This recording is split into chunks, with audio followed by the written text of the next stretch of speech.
નમસ્તે વિદ્યાર્થી મિત્રો, અગાઉ આપણે જોયું હતું કોષ કેન્દ્ર વિશે, બરાબર? ત્યારે મેં તમને કીધું હતું કે ભાઈ તમારા ટેક્સ્ટ બુકને આધારે મારે કોષ કેન્દ્ર પહેલાં લેવું પડે છે, નહીતર આપણે પહેલાં તો કોષ કેન્દ્રના બે ભાગ જોત, બરાબર? કોષ કેન્દ્રના બે ભાગ એટલે કે કોષ કેન્દ્રના બે ભાગ નથી પડતા, પણ બે અલગ અલગ સજીવમાં કોષ કેન્દ્ર અલગ અલગ પ્રકારના હોય છે, બરાબર? એટલે કોષ કેન્દ્રને આધારે એ બે સજીવના અલગ ભાગ પાડ્યા હોય, બરાબર? તમને યાદ હોય તો તમારે જ્યારે કોષ કેન્દ્ર તમને મેં આગળ સમજાવ્યું હતું ત્યારે એમાં લખેલું હતું કે સુકોષ કેન્દ્રિક કોષનું કોષ કેન્દ્ર, બરાબર? ત્યારે જ મેં તમને કીધું હતું કે ભાઈ હવે આ બે પ્રકાર છે એ તમારે આ ક્વેશ્ચન પછી આવ્યા છે, એટલે હું તમને એ પછી સમજાવીશ, બરાબર? તો હવે તો પહેલા એ સમજી લઈ કે સુકોષ કેન્દ્રીય એટલે શું અને આદિકોષ કેન્દ્રીય એટલે શું. તો જે કોષમાં કોષ કેન્દ્ર હોય તે સંપૂર્ણ વિકસિત ન હોય. સંપૂર્ણ વિકસિત એટલે આપણે આગળ જે કોષ કેન્દ્ર ભણ્યા એમાં તમને ખ્યાલ જ છે, બરાબર, કે વિવિધ ઘટકો આવતા હતા. એમાં કોષ કેન્દ્રીય પટલ હતું, પછી બીજું શું હતું? રંગસૂત્રીય દ્રવ્ય. રંગસૂત્રીય દ્રવ્યમાં તો કે રંગસૂત્રીય દ્રવ્ય જ્યારે રંગસૂત્ર બને તો રંગસૂત્ર શેના બનેલા હતા? તો કે પ્રોટીન અને ડીએનએના, બરાબર? ડીએનએનો નાનો ટુકડો જનીન હતું. તો આ બધી જ રચના કોષ કેન્દ્ર ધરાવતું હતું, બરાબર છે? અને એનો કોષ છે એ કોષમાં આપણે વાત કરેલી અગાઉ કે કોષ રસની અંદર વિવિધ અંગિકાઓ તરતી હોય. વિવિધ અંગિકાઓ જેવી કે કણાભસૂત્ર, ગોલ્ગી કાય, એવી બધી, બરાબર? ગોલ્ગી કાય છે, રિબોઝોમ્સ છે,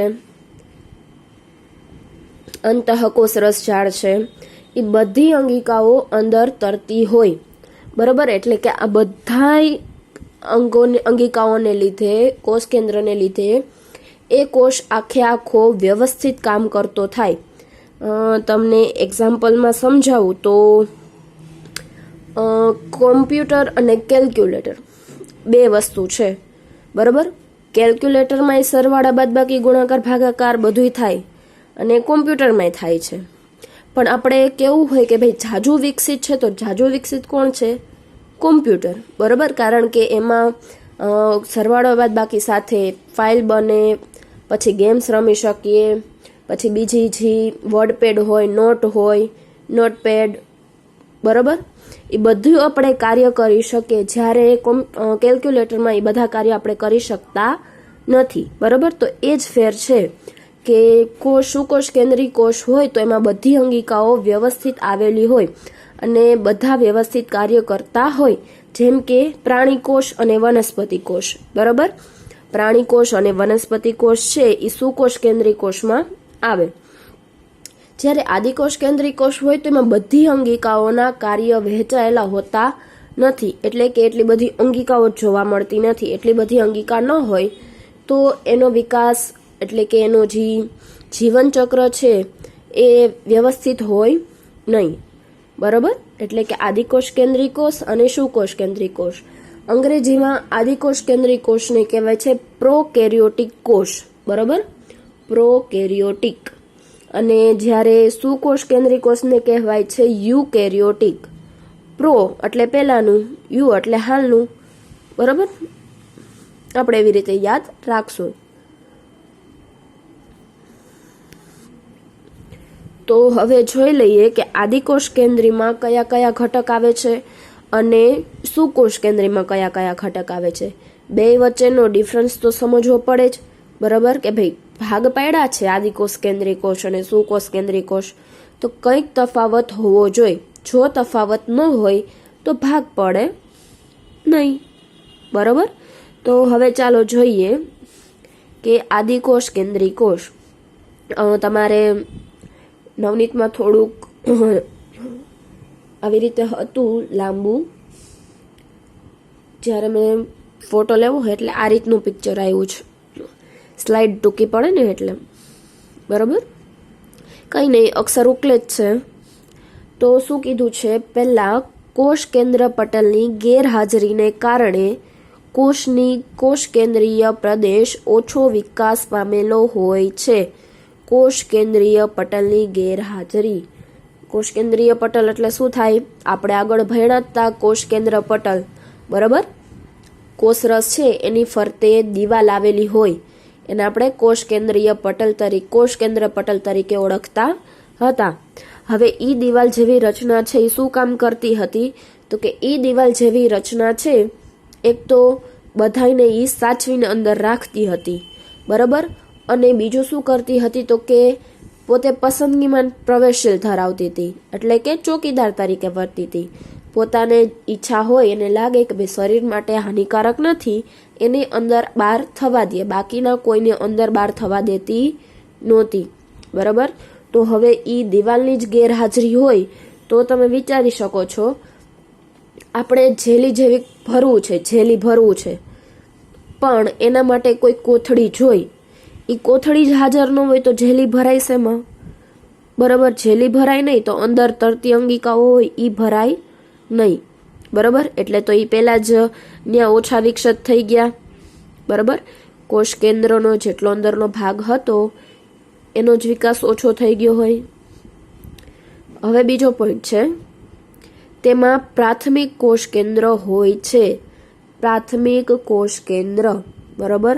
આપણે હોય છે એ અલગ હોય છે. કેવા પ્રકારનું આપણે હોય છે? તો આપણે સુવિકસિત કોષ કેન્દ્ર ધરાવતા હોય કે જેમાં કોષ કેન્દ્રિકા હોય, કોષ કેન્દ્ર રસ હોય, બરાબર?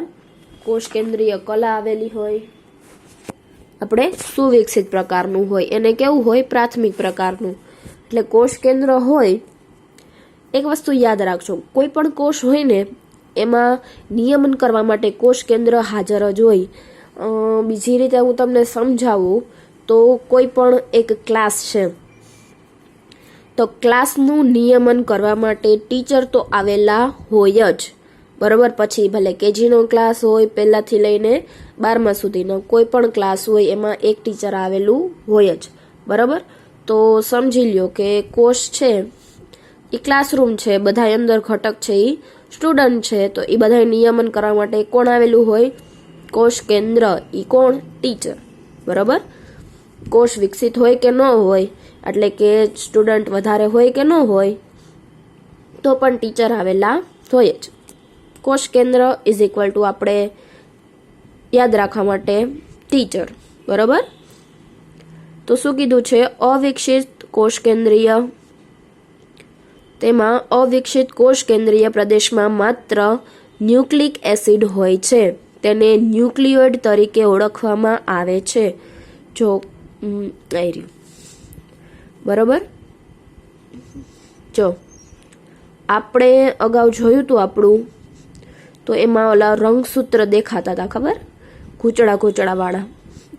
આમાં એ હોતા નથી. આમાં શું હોય છે? ખાલી ન્યુક્લિક એસિડ જ હોય. ન્યુક્લિક એસિડ એનું આગળ સ્વરૂપ જાય ને ત્યારે એ જોડાય અને રંગસૂત્ર બનાવતા હોય. ન્યુક્લિક એસિડ જોડાય એટલે પ્રોટીન બને, પ્રોટીન અને ડીએનએ જોડાય એટલે એ રંગસૂત્ર બનાવતા હતા, બરાબર? તો આનું હજી પ્રાથમિક સ્વરૂપ જ હોય છે. પ્રોટીન બનતા, આમાંથી હજી પ્રોટીન બનતા હોતા નથી, બરાબર? એટલે આને કહેવાય છે ન્યુક્લિયોઇડ તરીકે ઓળખવામાં આવે છે. બરાબર? પછી કીધું છે તેમાં કોષ કેન્દ્ર પટલ તેમજ પટલીય કોષીય અંગિકાઓની પણ ગેરહાજરી હોય છે. કોષ કેન્દ્રીય પટલ તેમજ પટલીય કોષીય અંગિકાઓ. કોષ કેન્દ્ર પટલ તો ખબર જ છે. પટલીય કોષીય અંગિકાઓ એટલે શું? તો કે પટલની અંદર જે અંગિકાઓ આવેલી હોય તે કઈ કઈ? તો કે કણાભસૂત્ર, લાઇસોઝોમ, રિબોઝોમ, અંતઃકોષરસ ઝાડ, બરાબર? એ બધી જ અંગિકાઓની કેવી હોય છે? ગેરહાજરી, બરાબર? અને આ કોષ શેમાં જોવા મળે છે? તો કે આ કોષ જોવા મળે છે બેક્ટેરિયાના કોષમાં. બેક્ટેરિયા તો ખબર જ છે ને, બરાબર? કોક આપણને હાર્મફુલ બેક્ટેરિયા હોય, કોક યુઝફુલ બેક્ટેરિયા હોય. તો એ બધા હોય છે, બરાબર. આપણને જે અમુક અમુક પ્રકારના રોગ લાગુ પડે એ બેક્ટેરિયાને કારણે જ લાગુ પડતા હોય. એટલે હવે તમે વિચાર કરો કે ભાઈ બેક્ટેરિયાનું કોષ કેમ આટલો અલ્પ વિકસિત હશે? કારણ કે એનું કદ જ એટલું સૂક્ષ્મ હોય છે કે સંપૂર્ણ વિકસિત તો એને મળે જ નહીં, બરાબર. બેક્ટેરિયા હવામાં તરતા હોય, ક્યાં જોયા જ તમે? બરાબર. કોરોના વાયરસ છે, ક્યાં જોયો જ તમે? બરાબર. એટલે એ બધાના કદ એટલા સૂક્ષ્મ હોય, એટલે એના જે કોષનું બંધારણ હોય એ આપણા જેવું હોતું નથી. આપણા જેવું હોતું નથી તો એ આપણને એટલું નુકસાન પહોંચાડે છે. તો હવે વિચાર કરો કે એ જ્યારે વિકસિત થઈ અને આદિકોષમાંથી જ્યારે સુકોષ કેન્દ્રી બનશે ત્યારે તે શું કરશે? હાલો આગળ વધીએ, એને કરવું કરે પછી. સુકોષ કેન્દ્રી કોષ, બરાબર. યુકેરિયોટિક કોષ, અને યુકેરિયોટિક નહીં વાંચવાનું, અને કહેવાય યુકેરિયોટિક કોષ, બરાબર. અમુક અમુક ઇંગ્લિશમાં હોય આવા શબ્દ હોય જ છે.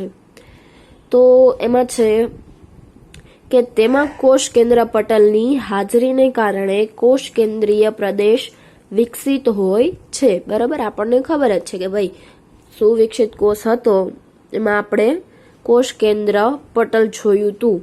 કોષ કેન્દ્ર પટલ હોય એટલે ફરતે વોલ આવેલી હોય, એટલે અંદર આપણે જેટલું મટીરિયલ હોય બધું સુરક્ષિત રહે.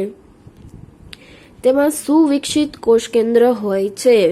કોષ કેન્દ્ર હજી આપણે હમણાં જ કાલે ભણ્યા, બરાબર. કેવું હોય છે? સુવિકસિત, બધું જ ધરાવે.